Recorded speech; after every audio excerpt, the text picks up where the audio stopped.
Alright, what's up guys? I want you to imagine. It's a bright, sunny day in Jerusalem. The streets are buzzing. People are minding their business, doing their everyday stuff. Then, out of nowhere, boom, something wild goes down. We're not talking about some random rumor or internet hoax. Nope, this is huge. People all over the world start reporting a miraculous event. Jesus and angels. Right there, in the sky. Crazy, right? Like something straight out of a movie, but this time, it's for real. Now, this isn't just some random blip on the news. This has got everyone talking. People are asking, is this legit? Is this the sign of something bigger? Is the end of the world closer than we think? Today, we're diving into this mind-blowing story, breaking it down, and talking about what it could mean for us.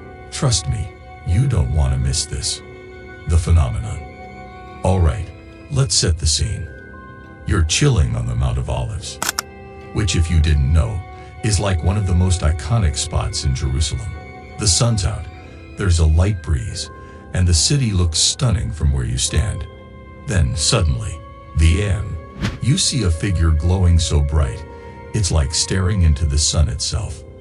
And this isn't just some flashy light show.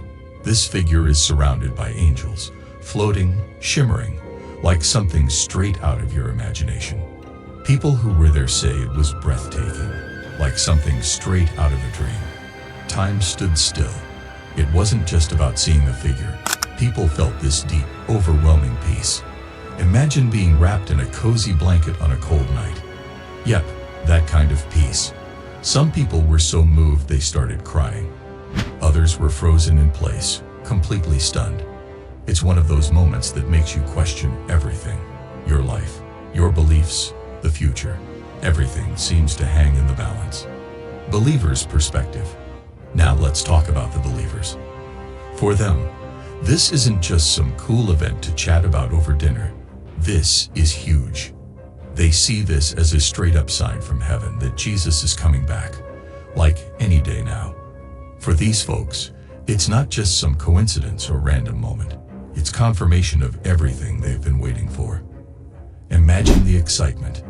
You're part of this group that's been waiting for the return of Jesus for so long. And now, they're thinking, this is it. This is the moment. It's like everything they believed in is finally starting to unfold right in front of them. The anticipation is real, and you can feel that energy in the air. Hope, excitement, that feeling that something huge is just around the corner.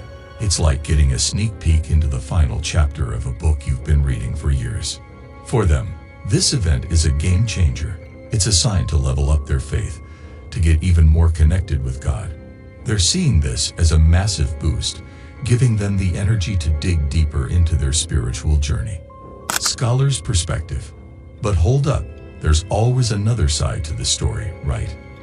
Not everyone is buying into the whole miracle idea just yet.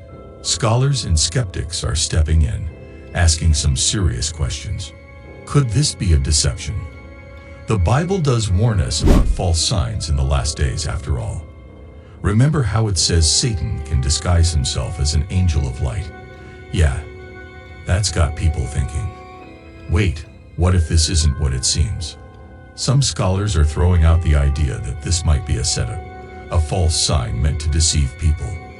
They point out that the Mount of Olives has major biblical significance, like that's where Jesus is supposed to return one day. So naturally, they're asking, was this just a well-timed trick? Could this be a clever way to mislead people into thinking something big is happening when it's not? And they've got a point. You can't just jump to conclusions. Sure, the location matters, but context is key. If we're not careful, we might misinterpret what we're seeing. The debate. And so, here we are, smack in the middle of a full-on debate. On one side, we've got the believers who are 100% convinced this is the sign they've been waiting for. On the other side, we've got scholars saying, whoa, slow down. Let's think this through.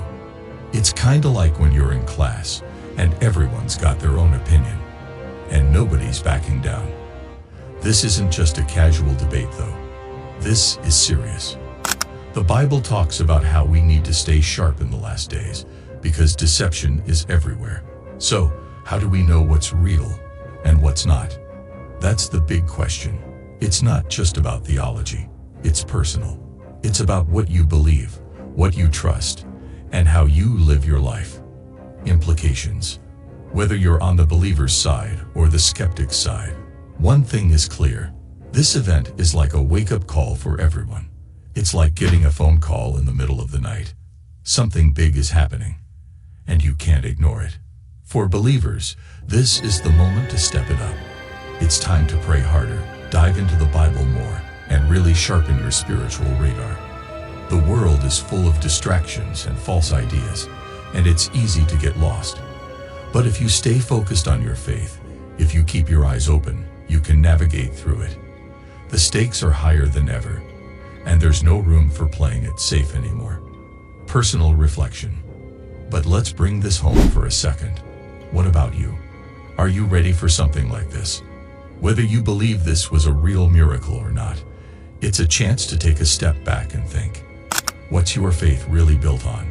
Are you ready for what could be coming next? Whether you're fully convinced or still questioning, this is your moment to dig deep. Are you paying attention? Are you spiritually prepared?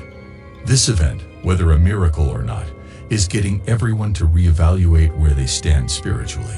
And honestly, that's something we should all be doing regularly. No one knows the exact time of the end, but the Bible makes it clear. It's coming, and we've got to be ready. So, where does this leave us? The Jerusalem miracle, whether it was a real sign from God or an elaborate illusion, is still a mystery. And maybe we'll never know for sure. But what we do know is this. It's got people talking, thinking, and re-examining their faith. For some, this is the sign they've been waiting for. For others, it's a reason to be cautious and not get caught up in the hype. But for all of us, it's a reminder to stay grounded, stay focused, and keep our eyes open. And here's the thing. We're all on this journey together. Whether you've been a believer your whole life or you're just curious, these are crazy times, and we've all got to stay alert.